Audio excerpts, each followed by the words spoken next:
শান্তি। আজ 27শে জানুয়ারি 2025। প্রাতমূল্যি ওম শান্তি। বাপ দাদা মধুবন। বাবা বলছেন, মিঠে মিঠে বাচ্চে, তোমাদের অবস্থা যখন কর্মাতীত হবে তখনই তোমরা বিষ্ণুপুরীতে যাবে। যে বাচ্চারা পাস উইথ অনার হবে তারাই কর্মাতীত তৈরি হবে। আজকের মূল্যের প্রশ্ন, বাচ্চারা তোমাদের প্রতি দুই বাবা কোন পরিশ্রম করেন? উত্তর, বাচ্চারা যাতে স্বর্গের উপযুক্ত হয় বাপদাদা দুইজনই বাচ্চাদের সর্বগুণ সম্পন্ন, ষোলকলা সম্পূর্ণ বানানোর জন্য পরিশ্রম করেন। তোমরা যেন এদের ডবল ইঞ্জিন পেয়েছ। তারা তোমাদের এমন আশ্চর্যের পাঠ পড়ান যাতে তোমরা 21 জন্মের জন্য বাদশাহী পেয়ে যাও। তো বাবা কত যত্ন করে আমাদেরকে পড়াচ্ছেন, আমাদেরকে পরিষ্কার করছেন, আমরা যাতে 21 জন্মের জন্য মহারাজা মহারানী হয়ে যাই। আজকের মুরলির গীত, শৈশবের দিন ভুলে যেও না। ওম শান্তি। মিষ্টি মিষ্টি হারানিতি বাচ্চারা গান শুনেছে। নাটকের নিয়ম অনুসারে এমন ধরনের গীত চয়ন করা হয়েছে মানুষ চমকিত হয়ে যায় যে বাবা এই নাটকের গানের উপর মুরলি চালান। এ কেমন প্রকারের জ্ঞান! শাস্ত্র, বেদ, উপনিষদ ইত্যাদি সবই ছেড়ে দিয়েছেন, এখন এই গানের রেকর্ডের উপর মুরলি চলে। বাচ্চারা, তোমাদের বুদ্ধিতে এও আছে যে আমরা এখন অসীম জগতের বাবার হয়েছি।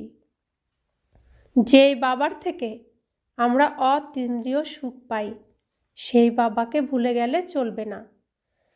এই বাবার স্মরণেই জন্ম জন্মান্তরের পাপ দগ্ধ হয়। এমন যেন না হয় যে তোমরা স্মরণ করা ছেড়ে দিলে আর তোমাদের পাপ রয়ে গেল, তখন পদও কম হয়ে যাবে। এমন বাবাকে তো খুব ভালোভাবে স্মরণ করার পুরুষার্থ করতে হবে। বিবাহের সম্বন্ধ হলে যেমন একে অপরকে স্মরণ করতে থাকে, তোমাদেরও সম্বন্ধ হয়েছে। এরপর তোমরা যখন কর্মাতীত অবস্থা প্রাপ্ত করবে তখন তোমরা বিষ্ণুপুরীতে যাবে। এখন শিব বাবাও এখানে আছেন, প্রজাপিতা ব্রহ্মাও আছেন। এই দুই ইঞ্জিন মিলিত হয়ে আছেন, এক নিরাকারী, দ্বিতীয় সাকারী। এনারা দুইজনই পরিশ্রম করেন যাতে বাচ্চারা স্বর্গের উপযুক্ত হয়ে যায়। তোমাদের সর্বগুণ সম্পন্ন, ষোলকলা সম্পূর্ণ হতে হবে। এই পরীক্ষা তোমাদের পাশ করতে হবে। এই কথা কোনো শাস্ত্রেই নেই। এই পড়াশোনা হলো বড়ই ওয়ান্ডারফুল। ভবিষ্যৎ 21 জন্মের জন্য। অন্য পড়া হয় মৃত্যুলোকের জন্য, এই পড়া হলো অমর লোকের জন্য। আমরা লৌকিকে যে পড়াশোনা করি এই পৃথিবীতেই একটা জন্মের জন্য, একটা জন্ম ভালোভাবে চলার জন্য পড়াশোনা করি। আর আমরা এখন যে পড়াশোনা করছি এই পড়াশোনার দ্বারাই আমাদের ভবিষ্যতের সমস্ত জন্মগুলো নির্ভর করছে। তো এখানে আমরা অমর লোকের পড়া পড়ছি, এর জন্য তো এখানেই পড়তে হবে। এই পড়া তো আর কোথাও হবে না, এই ঈশ্বরীয় বিশ্ববিদ্যালয়েই হয়। প্রজাপিতা ব্রহ্মাকুমারী ঈশ্বরীয় বিশ্ববিদ্যালয়েই ঈশ্বর স্বয়ং ভগবান এসে পড়ান, তাই এখানেই পড়তে হবে। আত্মা যতক্ষণ পবিত্র না হবে ততক্ষণ সত্যযুগে যেতে পারবে না। তাই বাবা এই সঙ্গম যুগেই আসেন। এই যুগকেই কল্যাণকারী পুরুষোত্তম সঙ্গম যুগ বলা হয়। এই যুগে তোমরা কড়ি থেকে হিরে তুল্য হও, তাই তোমরা শ্রীমত অনুযায়ী চলো। শ্রী শ্রী শিব বাবাকেই বলা হয়। মালার অর্থ বাচ্চাদেরই বোঝানো হয়েছে। উপরে ফুল হলো শিব বাবা, তারপরে হলো যুগল মেরু। এ তো প্রবৃত্তি মার্গ, তাই না? তো যে মালা জপ করে সেই মালার বর্ণনা করছেন বাবা। তারপর হলো দানা। যারা বিজয়ী হবে তারা প্রথমে রুদ্রমালা, তারপরে বিষ্ণুর মালা তৈরি হয়। এই মালার অর্থ কেউই জানে না। বাবা বসে বোঝান, বাচ্চারা, তোমাদের কড়ি থেকে হিরে তুল্য হতে হবে। 63 জন্ম ধরে তোমরা বাবাকে স্মরণ করে এসেছ। তোমরা এখন এক প্রিয়তমের প্রিয়তমা, এক মাসুকের আশিক। সকলেই এক ভগবানের ভক্ত, এক পিতা, স্বয়ং ভগবান শিব বাবা। তো তার আমরা হলাম আশিক। সকলেই তো এক ভগবানেরই ভক্ত। পতিদের পতি তিনি, বাবারও বাবা তিনি, সেই একজনই। তো যে আমার পতি তারও পতি হলেন তিনি, যে আমার বাবা, শরীরের বাবা, তারও বাবা হলেন তিনি। বাচ্চারা, তিনি তোমাদের রাজা রাজা বানান, তিনি নিজে তা হন না। বাবা বারবার তোমাদের বোঝান, বাবা স্মরণেই তোমাদের জন্ম জন্মান্তরের পাপ ভস্ম হবে। সাধু সন্তরা তো বলে দেন যে আত্মা নির্লিপ্ত। বাবা বোঝান যে ভালো বা মন্দ সংস্কার আত্মাই সঙ্গে করে নিয়ে যায়। ওরা বলে দেয়, ব্যাস, যেদিকেই দেখি সব ভগবানই ভগবান, সবই ভগবানের লীলা। সকলেই সম্পূর্ণ বাম মার্গে গিয়ে মন্দ হয়ে যায়। এমন অনেকের মতেও লাখ লাখ মানুষ চলছে। তো এমন সন্ন্যাসীরা এমন বলেন যে যেদিকেই তাকাই ভগবানই ভগবান। তো ভগবান তো একজন হয়, ভগবানের রচনা চারিদিকে, কিন্তু ভগবান তো চারিদিকে নয়। কিন্তু তাদের মতে লাখ লাখ মানুষ চলছে। এও এই নাটকেই নিহিত আছে। সর্বদা বুদ্ধিতে 3 ধামের কথা স্মরণে রেখো। শান্তিধাম, যেখানে আত্মারা থাকে, সুখধাম, যেখানে যাওয়ার জন্য তোমরা পুরুষার্থ করছো, আর দুঃখধাম শুরু হয় অর্ধেক কল্প পরে।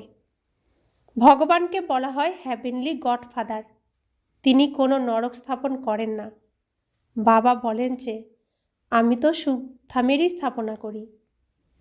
তিনি আমাদের পিতা, তিনি সুখদাতা, দুঃখ হরণকারী। তিনি কখনোই কাউকে দুঃখ দেন না। তাই তো তিনি শিব, সদা কল্যাণকারী। আর তিনি কখনো অপবিত্রও হন না, তাই তিনি সুন্দর। আর তিনি কখনো তার রূপ পরিবর্তন করেন না, সবসময় তিনি আত্মারূপেই থাকেন। তাই তিনি সত্য, সত্যের কখনো পরিবর্তন হয় না। তাই তিনি সত্যম শিবম সুন্দরম। বাবা বলছেন, বাবা বলেন আমি তো সুখধামেরই স্থাপনা করি, বাকি এ সবই হলো হার জিতের খেলা। বাচ্চারা, তোমরা শ্রীমতে চলে মায়ারূপী রাবণকে জয় করো। তারপর অর্ধেক কল্প পরে রাবণ রাজ্য শুরু হয়। বাচ্চারা, তোমরা এখন যুদ্ধের ময়দানে উপস্থিত আছো। এ কথা বুদ্ধিতে ধারণ করতে হবে, তারপর অন্যদেরও বোঝাতে হবে। তোমাদের অন্ধের লাঠি হয়ে অন্যদের ঘরের পথ বলে দিতে হবে, কেননা সবাই সেই ঘরকে ভুলে গেছে। এ কথা বলা হয় যে এও এক নাটক, কিন্তু মানুষ এর আয়ু লাখ হাজার বছর বলে দেয়। বাবা বোঝান যে রাবণ তোমাদের কত অন্ধ, কত জ্ঞানহীন করে দিয়েছে। বাবা এখন তোমাদের সমস্ত কথা বুঝিয়ে বলছেন। বাবাকেই সর্বজ্ঞ বলা হয়। এর অর্থ এই নয় যে তিনি প্রত্যেকেরই অন্তরকে জানেন। ও তো যারা ঋদ্ধি সিদ্ধি শেখে তারা তোমাদের অন্তরের কথা জেনে নেয়। সর্বজ্ঞ এর অর্থ এই নয়। এ তো বাবার মহিমা। তিনি জ্ঞানের সাগর, আনন্দের সাগর। মানুষ তো বলে দেয় তিনি অন্তর্যামী। বাচ্চারা, এখন তোমরা বুঝতে পারো যে তিনি হলেন শিক্ষক, তিনি আমাদের পড়ান। তিনি আত্মাদের পিতা, তিনি আত্মাদের সদ্গুরুও। দেহধারীরও শিক্ষক গুরু হয়, কিন্তু তারা আলাদা আলাদা। 3 জন এক হতে পারেন না। কখনো কোনো বাবা শিক্ষক হয়েও থাকেন, কিন্তু গুরু তো হতে পারেন না। তাও তো তিনিও মানুষ। এখানে সুপ্রিম আত্মা পরমপিতা পরমাত্মা পড়ান। এই ঈশ্বরী বিশ্ববিদ্যালয়ে পড়াচ্ছেন স্বয়ং ভগবান, সুপ্রিম আত্মা পরমপিতা পরমাত্মা। আত্মাকে কখনোই পরমাত্মা বলা যায় না, এও কেউ বুঝতে পারে না। বলা হয় যে পরমাত্মা অর্জুনকে সাক্ষাৎকার করিয়েছিলেন। অর্জুন বলেছিলেন, এবার থামো, আমি এত তেজ সহ্য করতে পারছি না। এসব যখন মানুষ শুনল তখন মনে করল পরমাত্মা এত তেজময়, আগে বাবার কাছে এলে অনেককে সাক্ষাৎকারে চলে যেত। তারা বলতো, এবার থামো, অনেক তেজ, আমি সহ্য করতে পারছি না। যা শুনে এসেছে সেই ভাবনাই বুদ্ধিতে থাকে। বাবা বলেন যে ব্যক্তি যেই ভাবনাই স্মরণ করে আমিও তার ভাবনা পূরণ করতে পারি। যে ব্যক্তি যেভাবেই তাকে স্মরণ করবে সেই রূপেই তাকে দেখতে পাবে। তো বাবা বলছেন, কেউ যদি গণেশের পূজারী হয় আমি তাকে গণেশের সাক্ষাৎকার করাবো।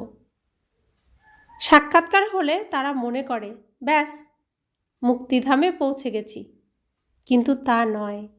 মুক্তিধামে কেউই যেতে পারে না। নারদেরও উদাহরণ আছে। শিরোমণি ভক্ত নামে তার মহিমা করা হয়। সে জিজ্ঞেস করেছিল যে আমি লক্ষ্মীকে বিবাহ করতে পারি? তখন বলা হয়েছিল, নিজের মুখ তো দেখো। আবার ভক্তদের মালাও তৈরি হয়। মহিলাদের মধ্যে মীরা আর পুরুষদের মধ্যে নারদের মহিমা মুখ্য। এখানে আবার জ্ঞানের মুখ্য শিরোমণি হলেন সরস্বতী। নম্বরের ক্রমানুসার তো হয়, তাই না? বাবা বোঝান যে মায়ার থেকে খুবই সাবধান থাকতে হবে। মায়া তোমাদের দিয়ে এমন উল্টো কাজ করিয়ে নেবে, তখন অন্তিম সময়ে খুবই কাঁদতে হবে, অনুতাপ করতে হবে যে ভগবান এলেন আর আমরা তার অবিনাশী উত্তরাধিকার নিতে পারলাম না। তখন প্রজাতে গিয়ে দাস দাসী হবে। শেষের দিকে এই পড়া তো সম্পূর্ণ হয়ে যায়। তখন খুবই অনুতাপ করতে হয়। তাই প্রথম থেকেই বুঝিয়ে দেন যাতে পরে না অনুতাপ করতে হয়।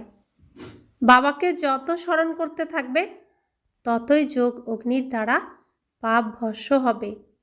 তোমাদের আত্মা শতপ্রধান ছিল, তারপর খাদ জমতে জমতে তমপ্রধান হয়ে গেছে। স্বর্ণযুগ, রৌপ্যযুগ, তাম্রযুগ এবং লৌহযুগ এমন নামও আছে। তোমাদের এখন লৌহযুগ থেকে স্বর্ণযুগে যেতে হবে। পবিত্র হওয়া ছাড়া আত্মারা সেই যুগে যেতে পারে না। সত্যযুগে পবিত্রতা ছিল, তাই শান্তি এবং সম্পদ ছিল। এখানে পবিত্রতা নেই, তাই শান্তি এবং সম্পদ নেই। এই রাত দিনের তফাৎ। বাবা তাই বোঝান, তোমরা শৈশবের দিন ভুলে যেও না। শৈশব অর্থাৎ সত্যযুগের দিনগুলোকে ভুলে যেও না।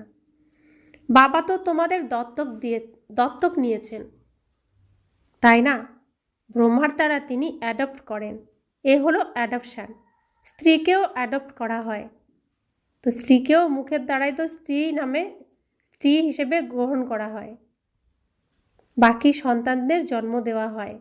স্ত্রীকে রচনা বলা হবে না। এই বাবাও তোমাদের অ্যাডপ্ট করেন যে তোমরা আমার সেই সন্তান যাদের আমি পূর্বকল্পে অ্যাডপ্ট করেছিলাম। অ্যাডপ্টেড বাচ্চারাই বাবার থেকে উত্তরাধিকার পায়। উঁচুর থেকেও উঁচু বাবার থেকে উঁচুর থেকেও উঁচু অবিনাশী উত্তরাধিকার পাওয়া যায়। তিনিই হলেন ভগবান। তারপর দ্বিতীয় নম্বরে লক্ষ্মী নারায়ণ হলেন সত্যযুগের মালিক। তোমরা এখন সত্যযুগের মালিক তৈরি হচ্ছ। এখনও তোমরা সম্পূর্ণ হওনি, সম্পূর্ণ তৈরি হচ্ছ। নিজে পবিত্র হয়ে অন্যকে পবিত্র করা, এ হলো প্রকৃত আধ্যাত্মিক সেবা। তোমরা এখন সেই আত্মিক সেবা করো, তাই তোমরা অনেক উচ্চ। শিব বাবা পতিতদের পবিত্র করেন, তোমরাও পবিত্র করো। রাবণ তোমাদের কত তুচ্ছ বুদ্ধির করে দিয়েছে। বাবা এখন তোমাদের উপযুক্ত করে এই বিশ্বের মালিক বানান। তো রাবণ তার যে সমস্ত নোংরা সব আমাদের মধ্যে ভরে দিয়েছেন। রাবণের মতে চললে নোংরাই নোংরা, বাবার মতে চললে খুশিই খুশি। তো বাবা বলছেন, রাবণ তোমাদের বুদ্ধিকে কত তুচ্ছ করে দিয়েছে। বাবা এখন তোমাদের উপযুক্ত করে এই বিশ্বের মালিক বানান। তাহলে কার কথা শুনতে হবে? বাবার নাকি নিজের মনের, পরের মনের? কার কথা শুনতে হবে? বাবার কথা শুনে আমাদের চলতে হবে। নিজের মনের কথাও শুনলে হবে না, বা অন্য কোনো দেহদারি বললেও হবে না। এমন বাবাকে কিভাবে তোমরা নুড়ি পাথরে বলতে পারো? বাবা বলেন যে এই খেলা বানানো আছে, আবার পরের গল্পে এমনই হবে। এখন এই নাটকের নিয়ম অনুসারে আমি এসেছি তোমাদের বোঝাতে। এতে কোনো ফারাকি হতে পারে না। বাবা 1 সেকেন্ডে দেরি করতে পারেন না। বাবার যেমন অবতরণ হয়, তেমনই বাচ্চারা তোমাদেরও অবতরণ হয়। তোমরা অবতরিত হও।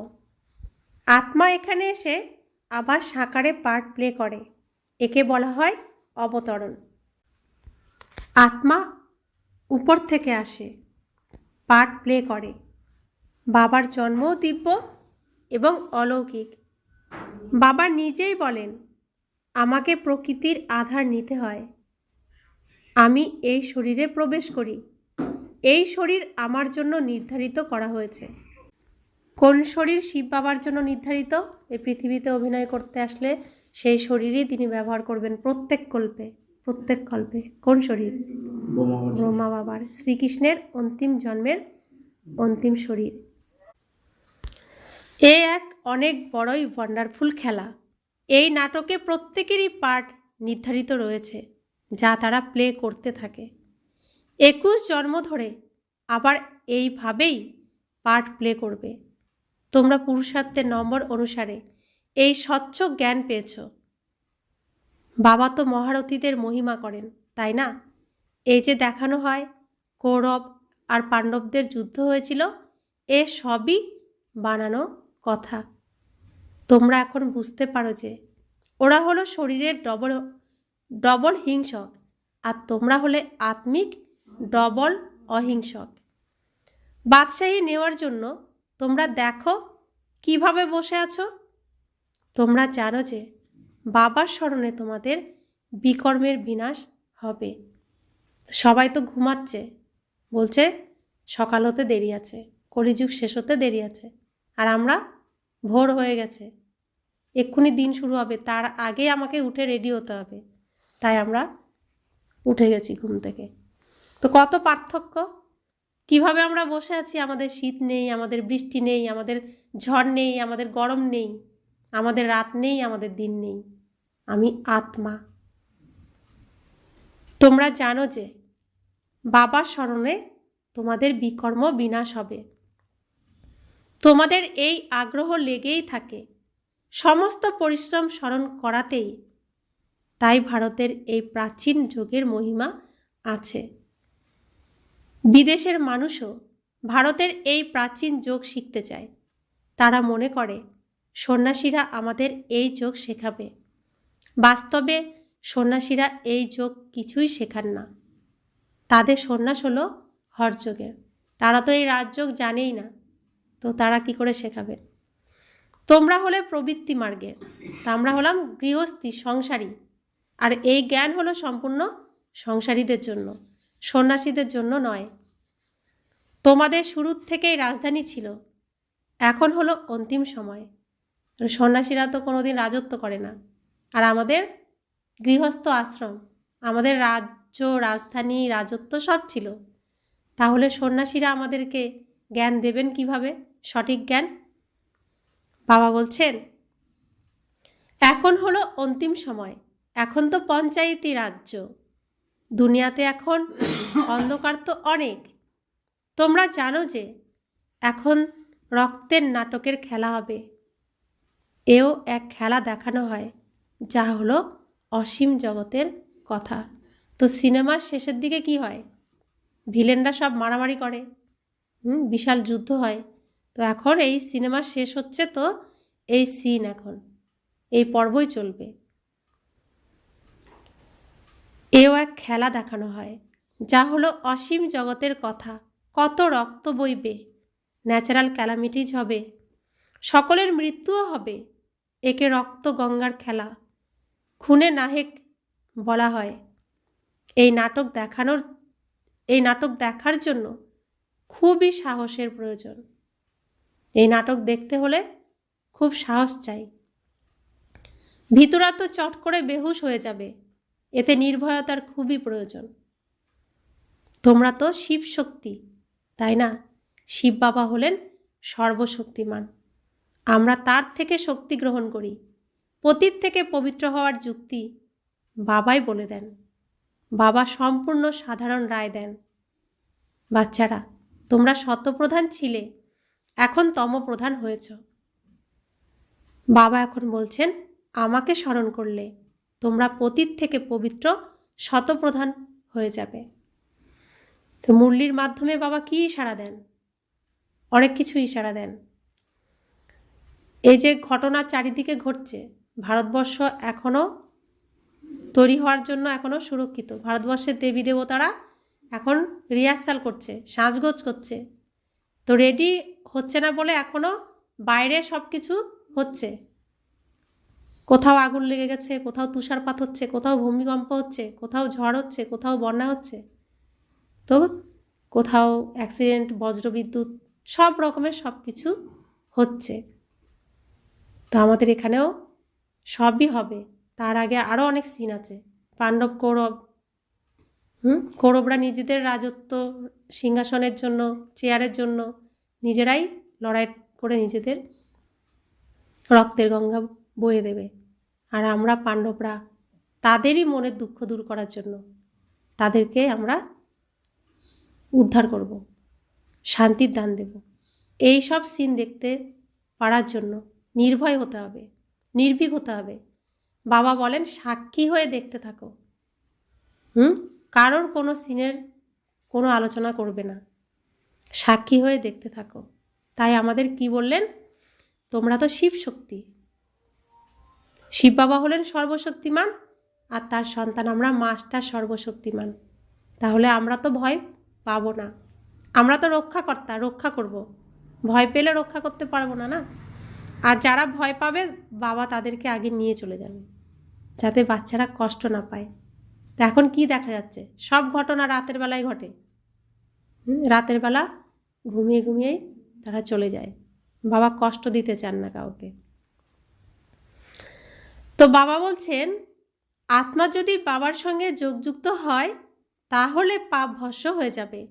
বাবাই হলেন অথরিটি। চিত্রে দেখানো হয় বিষ্ণুর নাভি থেকে ব্রহ্মার জন্ম। সেই ব্রহ্মার দ্বারা বসে সব শাস্ত্র বেদের রহস্য বোঝানো হয়েছে। তোমরা এখন জানো যে ব্রহ্মাই বিষ্ণু আর বিষ্ণুই ব্রহ্মা হন। ব্রহ্মার দ্বারা স্থাপনা করা হয়। তারপর যে স্থাপনা হয়েছে তার পালন তো অবশ্যই করতে হবে। এইসব খুব ভালোভাবে বোঝানো হয়। যারা বুঝতে পারে তাদের এই খেয়াল থাকবে যে এই আত্মিক জ্ঞান কিভাবে সকলেরই পাওয়া উচিত, সকলের মধ্যে কিভাবে এই জ্ঞান বিতরণ করব, দান করব, সবসময় চিন্তন চলতে থাকবে সেই আত্মার মনের মধ্যে। আমাদের কাছে অর্থ থাকলে আমরা কেন সেন্টার খুলব না? বাবা বলেন, আচ্ছা তোমরা ভাড়াতেই বাড়ি নাও, সেখানে হসপিটাল কাম ইউনিভার্সিটি খোলো। তো প্রজাপিতা ব্রহ্মাকুমারী ঈশ্বরীয় বিশ্ববিদ্যালয় হলো যেমন পড়াশোনা করার ইউনিভার্সিটি, সেরকম হসপিটালও। যোগে হলো মুক্তি আর জ্ঞানে হলো জীবন মুক্তি। দুই ধরনের অবিনাশী উত্তরাধিকার পাওয়া যায়। এতে কেবল 3 পদ পৃথিবীর প্রয়োজন, আর কিছুই চাই না। তোমরা গডফাদারলি ইউনিভার্সিটি খোলো। বিশ্ববিদ্যালয় বা ইউনিভার্সিটি কথা তো একই হলো। বিশ্ববিদ্যালয় বা ইউনিভার্সিটি, যেখানে সমগ্র ইউনিভার্সের পড়াশোনা হয়, সমগ্র বিশ্বের পড়াশোনা হয়, তাকেই তো বলবে যে বিশ্ববিদ্যালয়, ইউনিভার্সিটি। তো প্রজাপিতা ব্রহ্মাকুমারী ঈশ্বরীয় বিশ্ববিদ্যালয় এটাই হলো সত্যিকারের ইউনিভার্সিটি, যেখানে ইউনিভার্সের পড়াশোনা করা হয়, সমগ্র বিশ্বের পড়াশোনা করা হয়। লৌকিকের যে বিশ্ববিদ্যালয়, এখানে বিশ্বের পড়া হয় না, এখানে কোনো একটা নির্দিষ্ট সাবজেক্ট নিয়ে পড়াশোনা করা হয়। আসল সত্য বিশ্ববিদ্যালয়, ইউনিভার্সিটি হলো প্রজাপিতা ব্রহ্মাকুমারী ঈশ্বরীয় বিশ্ববিদ্যালয়। তো এখানে আমরা যা যা করি এটাই দাপর যুগ থেকে কলিযুগ পর্যন্ত আত্মারা করতে থাকে, সব কিছু। এর মানুষ থেকে দেবতা হওয়ার কত বড় ইউনিভার্সিটি, মানুষ জিজ্ঞেস করবে আপনাদের খরচ কিভাবে চলে। আরে বিকেদের বাবার কত সন্তান সন্ততি তোমরা জিজ্ঞেস করতে এসেছো? বোর্ডে দেখো কি লেখা আছে। এ হলো বড়ই ওয়ান্ডারফুল নলেজ। বাবাও তো আশ্চর্যের, তাই না? তোমরা কিভাবে এই বিশ্বের মালিক হও? শিব বাবাকে বলা হবে শ্রী শ্রী, কারণ তিনি উঁচুর থেকেও উঁচু, তাই না? তো অনেকেরই তো প্রশ্ন থাকে যে এদের চলে কি করে, এই সংস্থা চলে কি করে, এত অর্থ কোথার থেকে পায়? তো এটা হলো কি, লক্ষ্মীনারায়ণ হওয়ার ইউনিভার্সিটি। তো লক্ষ্মী নিজেই তো ধনের ভাণ্ডার। এই ইউনিভার্সিটিতে যে আসবে সে অবিনাশী ধন প্রাপ্ত করবে, তাহলে তাদের আর কোনো অভাব অনটন থাকবে না। তো তারা কি করবে? বিশ্বের মালিক হয়ে যাবে। তো বিশ্বের সব আত্মাদের সেবা করবে। তো ধনের জোগাড় কে করে দেবেন? বাবাই করে দেবেন। তো বাবা বলছেন লক্ষ্মীনারায়ণকে বলা হবে শ্রী লক্ষ্মী শ্রী নারায়ণ। এসবই খুব ভালোভাবে ধারণ করার মতো কথা। বাবা বলেন যে আমি তোমাদের রাজযোগ শেখাই। এ হলো সত্য সত্য অমর কথা। তিনি এক পার্বতীকে কখনোই অমর কথা শোনাবেন না। কত মানুষ অমরনাথ দর্শনে যায়। বাচ্চারা, তোমরা বাবার কাছে এসেছো রিফ্রেশ হতে। এরপরে তোমাদের সবাইকে বোঝাতে হবে, রিফ্রেশ করতে হবে, সেন্টারও খুলতে হবে। বাবা বলেন যে কেবল 3 পা পৃথিবী নিয়ে যদি হসপিটাল আর ইউনিভার্সিটি খোলো তাহলে অনেকের কল্যাণ হবে। এতে খরচ তো কিছুই নেই। 1 সেকেন্ডেই হেলথ, ওয়েলথ, হ্যাপিনেসের প্রাপ্তি হয়। তো এই যে এখানে আমরা আসি, এখানে কোনো খরচ খরচা দিতে হয়, ফিস দিতে হয়? তাহলে আমরা যখন কোনো প্ল্যান করি সেবা করার, তখন সেখানে ধনের অংশগ্রহণ করতে হয়। আমরা বাচ্চারাই তা করি, আমরা কারো কাছে চাই না। আমরা ভগবানের সন্তান, দাতার সন্তান, দাতা। তাই আমরাই আমাদের ভাইদের জন্য, অবুঝ ভাইদের জন্য সমস্ত রকম ব্যবস্থা করি, নিজেদের নিঃস্বার্থ সেবায়, শুদ্ধ শুভভাবনা, শুদ্ধ কামনা, শুদ্ধ সংকল্পের দ্বারা। তো বাবা বলছেন 1 সেকেন্ডে হেলথ, ওয়েলথ, হ্যাপিনেস প্রাপ্তি করার জন্য এই রুহানি ইউনিভার্সিটি, রুহানি হসপিটাল খোলো। বাচ্চার জন্ম হবে আর উত্তরাধিকারী হয়ে যাবে। তো বাচ্চার জন্ম দেওয়ার জন্য হসপিটাল তো চাই না, তাই এটা হলো হসপিটাল। আর এখানে মনের রোগ সারানো হয়, মনের সার্জারি করা হয়। যার মন ভেঙে চুরমার হয়ে যায় সেই আসে বাবার কাছে মনের সার্জারি করতে। সন্ন্যাসীরা বা গুরুরা এমন শিষ্যদের শেখাতে যান যে অনেক শিষ্য পাগল হয়ে যায়, ব্রেন খারাপ হয়ে যায়। আর আমাদের গুরু ব্রেন খারাপ পাগলগুলোকে আবার ঠিক করে ফেলেন, ভালো করে ফেলেন। এটা হলো এরকম হসপিটাল। তো কত সুন্দর হসপিটাল। বাচ্চার জন্ম হলো আর সাথে সাথে উত্তরাধিকার হয়ে গেল বিশ্বের মালিক হওয়ার। তোমাদেরও নিশ্চয় হয়েছে, আর বিশ্বের মালিক হতে পারছো। তা আমরাও বিশ্বাস করি ভগবান আমাদের পড়াচ্ছেন বৈকুণ্ঠের মালিক বানানোর জন্য, তিনি এসেছেন। আর আমরা ধীরে ধীরে হচ্ছি। উপযুক্ত হচ্ছি ধীরে ধীরে। এরপর সবই পুরুষার্থের উপর নির্ভর করে। তো বাবা এখানে এনেছেন, দত্তক নিয়েছেন, জন্ম দিয়েছেন, উত্তরাধিকার দিয়েছেন, এখন যোগ্য হয়ে আমাকে নিতে হবে, যোগ্যতা অর্জন করতে হবে শ্রীমতের আধারে, শ্রীমতে চলে। अच्छा, मीठे मीठे शिकिला दे बच्चों प्रति माता पिता बाप दादा का याद प्यार और गुड मॉर्निंग। रूहानी बाप को, रूहानी बच्चों को नमस्ते। हम रूहानी बच्चों की रूहानी माता पिता बाप दादा को याद प्यार, गुड मॉर्निंग और नमस्ते नमस्ते नमस्ते। शुक्रिया बाबा, शुक्रिया बाबा, शुक्रिया। धारणार जन्य मुख्य सार। अंतिम रक्तगंगार दृश्य देखार जन्य अनेक अनेक निर्भय शिव शक्ति होते हबे। सर्वशक्तिमान बाबा शरणे शक्ति ग्रहण करते हबे। तो बाबा जा इशारा दिच्छेन सेटा जदि आमरा भालोभावे मेने तैरी हई तो रक्षा पाबो, आर ता ना होले भेसे जेते हबे आमादेरकेও। कारण जा विदेशे घटছে प्रत्येक सीन भारतवर्षे घटবে, घटते चलेছে।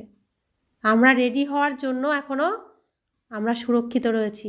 দেবী দেবতাদের সাজগোজ কমপ্লিট করতে হবে। একজনও বাকি থাকলে সত্যযুগের গেট খুলবে না, স্বর্গের গেট খুলবে না। তাই প্রত্যেককে তাড়াতাড়ি রেডি হয়ে যেতে হবে।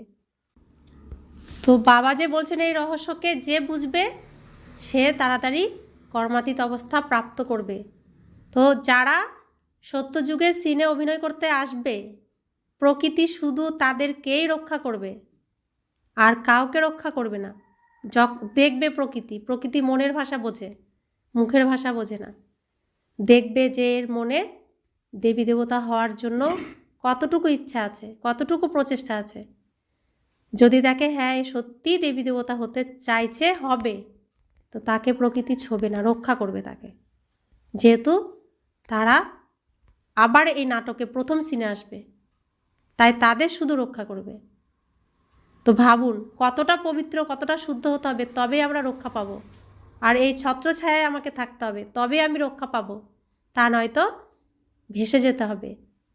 এতদিন আমরা সিন দেখেছি শ্রীকৃষ্ণের গোবর্ধন পর্বত, হ্যাঁ নাটক দেখেছি না আমরা, শ্রীকৃষ্ণের গোবর্ধন পর্বত যে কাহিনী তোলার, সেটা এখন আমরা এখানে চলে এসেছি সেই গোবর্ধন পাহাড়ের নিচে। এর বাইরে থাকলেই ভেসে যেতে হবে, যেমন ওই সিনে দেখেছি ঠিক তেমনই। তো তখন তো সিরিয়াল দেখতে খুব ভালো লেগেছে, এখন করো নিজে। দ্বিতীয় ধারণা, পবিত্র হয়ে পবিত্র বানানোর সত্যিকারের আত্মিক আধ্যাত্মিক সেবা করতে হবে। ডবল অহিংসক হতে হবে, অন্ধের লাঠি হয়ে সবাইকে ঘরের পথ বলে দিতে হবে। তো পবিত্রতার দ্বারাই সত্যযুগের স্থাপনা হয়। আর সত্যযুগের প্রত্যেকটি গৃহস্থ পরিবার শুদ্ধ পবিত্র বিষবিহীন। সেখানে একজন দাসীর পথ পেতে গেলেও তাকে বিষবিহীনই হতে হবে, 16 কলা সম্পূর্ণ হতে হবে, সর্বগুণ সম্পন্ন হতে হবে, শ্রীকৃষ্ণের সমান গুণ ধারণ করতে হবে, তবেই সে শ্রীকৃষ্ণের রাজ্যের দাসী হতে পারবে। তাহলে রাজা মহারাজা হতে গেলে তাকে কত পুরুষার্থ করতে হবে, কত শুদ্ধ পবিত্র হতে হবে। তাই আমাদের হতে হবে এখানে, এখানে করে দেখালে তবেই আমি ওই সিনেমায় চান্স পাবো, এখানে না দেখালে পাবো না। তাই যা করার এখানেই করতে হবে, এখনই সেই উপার্জনের সময়, কর্মের সময়, এখনই ভাগ্য তৈরির সময়। বরদান, আমি আর আমার ভাবকে সমাপ্ত করে সমানতা এবং সম্পূর্ণতার অনুভবকারী সত্যিকারের ত্যাগী ভব। প্রত্যেক সেকেন্ড, প্রত্যেক সংকল্পে বাবা বাবা স্মরণে থাকলে আমিত্ব ভাব সমাপ্ত হয়ে যাবে।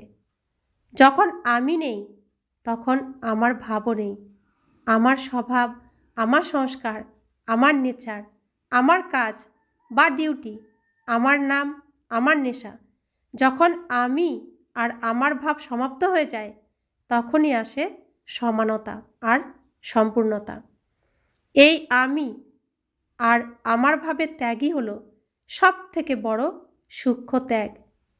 এই আত্মিক ভাবের অশ্বকে অশ্বমেধ যজ্ঞে সহা করো, তখন অন্তিম আহুতি পড়বে আর বিজয়ের ডঙ্কা বাজবে।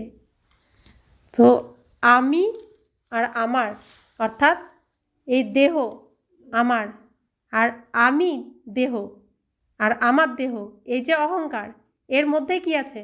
5 ঘোড়া আছে না? তো এই 5 ঘোড়াকে কি করতে হবে? ছেড়ে দাও, এই যজ্ঞে দান করে দাও, অর্থাৎ সমস্ত বিকারকে এই যজ্ঞে দিয়ে দাও, বিষকে দিয়ে দাও। তো শিব বাবাকে তো বিষ দিয়েই পুজো দেওয়া হয়। 5 বিষকে দিয়ে দাও। সেজন্য তো লৌকিকে কি হয়? 5 ফুল 5 ফল দিয়ে পুজো দেওয়া হয়। যত বিষাক্ত ফুল বিষাক্ত ফল দিয়ে লৌকিকে শিবলিঙ্গের উপরে দেওয়া হয়, মন্দিরে মূর্তির মধ্যে শিবলিঙ্গের ওপরে। তো যেটা আমরা করছি অরিজিনালি, আমাদের যে 5 বিষ সে শিব বাবাকে আমরা দিচ্ছি, অর্পণ করছি, এরই স্মরণিক হিসেবে পুজো করা হয়। তো যখন আমি আর এই আমার সম্পূর্ণটাকে শিব বাবাকে দিয়ে দিতে পারবো, তখন কি হবে? সব কিছু আহুতি হয়ে যাবে আর আমি বিজয়ী হয়ে যাব। স্লোগান: হাজি করে সহযোগের হাত বাড়িয়ে দেওয়া, অর্থাৎ আশীর্বাদের মালা পরিধান করা। তো যখন আমি ভগবানকে চিনেছি, ভগবানের ঘরে আমার জন্ম হয়েছে, ঈশ্বরীয় কুলে আমার জন্ম হয়েছে, আমি শুদ্ধ পবিত্র ব্রাহ্মণ হয়ে গেছি, তখন আমার বাবা আমাকে যা বলবে তো সেটা কি করতে হবে? আজ্ঞাকারী সন্তান হয়ে পালন করতে হবে, তাই না? তো বাবা আমাদের দিয়ে কি করান? অনেক ভারী ভারী কাজ করান? বাবা সেবা করান হালকা। কি করান? কাউকে, অবুঝ আত্মাদেরকে, অবুঝ ভাইদেরকে বাবার পরিচয় দেওয়ান। তো এরকম যে প্রোগ্রামগুলো হয় সেখানে আমাদেরকে আহ্বান করেন। তো যখনই যে আমরা খবর পাবো, বাবা যাকেই খবর পাঠাচ্ছেন ভাবতে হবে যে বাবা পাঠাচ্ছেন খবর, তো তখনই হাজি করে সেটাকে পালন করতে হয়। তো যে করবে সে বাবার আশীর্বাদ প্রাপ্ত করবে, তবেই তো সে মালার দ্বারায় আসবে। আজকের অব্যক্ত ইশারা: নিজের শক্তিশালী মনসার দ্বারা সকাশ দেওয়া সেবা করো। মনসা দ্বারা সকাশ তখন দিতে পারবে যখন নিরন্তর এক রস স্থিতিতে স্থিত হওয়ার অভ্যাস থাকবে। এর জন্য সবার আগে ব্যর্থ সংকল্পগুলিকে শুদ্ধ সংকল্পে পরিবর্তন করো। তারপর মায়ার দ্বারা আগত অনেক প্রকারের বিঘ্নগুলিকে ঈশ্বরীয় লগনের আধারে সমাপ্ত করো। এক বাবা, দ্বিতীয় কেউ নেই। এই পাঠ দ্বারা একাগ্রতার শক্তিকে বৃদ্ধি করো। সবাই সত্যি সত্যি সত্য মনে নিজের ভিতর থেকে ভাবুন তো, এই পৃথিবীতে বিশ্বাস করার মতো কে আছেন? একজনই আছেন, যিনি কখনো রূপ পরিবর্তন করেন না, যিনি কখনো স্বাদ ছাড়েন না, যিনি কখনো অকল্যাণ করেন না। তিনি ছাড়া বাকি সকলেই অকল্যাণ করেন, স্বার্থ নিয়ে চলেন। এখন যে বিনাশের সময়, বা আমরা যখন খুব অসুস্থ হয়ে যাই, কোনো পরিস্থিতিতে পড়ে যাই, তখন কেন মিত্র সম্বন্ধী, আত্মীয় স্বজন বা নিজের খুব আপনজন কারোর কথা স্মরণে আসে না? হে ভগবান, আমাকে তুমি এত কেন দুঃখ দিচ্ছ? এটা কেন আসে ভেতর থেকে? তিনি কি আমাদের দুঃখ দেন? কেন আসে ভেতর থেকে? ভগবান নেই, আমার এরকম হয়েছে আমরা বলে দিই, তো ভগবান নেই মানে আমার দায়িত্ব তিনি কেন নেবেন? আমি তার জন্য কি করেছি? তার উপর এত অধিকার কেন? কেন ভেতর থেকে আসে যে তিনিই শুধু আমাদেরকে রক্ষা করবেন নিঃস্বার্থভাবে, আমি তার জন্য কিছু করব না? কেন আসে? কারণ একজনকেই আমরা বিশ্বাস করতে পারি, ভরসা করতে পারি। তো দুঃখের সময় তাকেই স্মরণ করি, আর কারো কথা মনে আসে না। তাই এখন বাবা যা বলছেন তার মতকে শ্রী হওয়ার জন্য, সুন্দর হওয়ার জন্য অক্ষরে অক্ষরে পালন করে সুন্দর হয়ে, সর্বশ্রেষ্ঠ হয়ে সুন্দর রাজ্যে যাওয়ার জন্য তৈরি হও। তবেই তো আমরা বৈকুণ্ঠবাসী হব, শ্যাম থেকে সুন্দর হব। ওম শান্তি।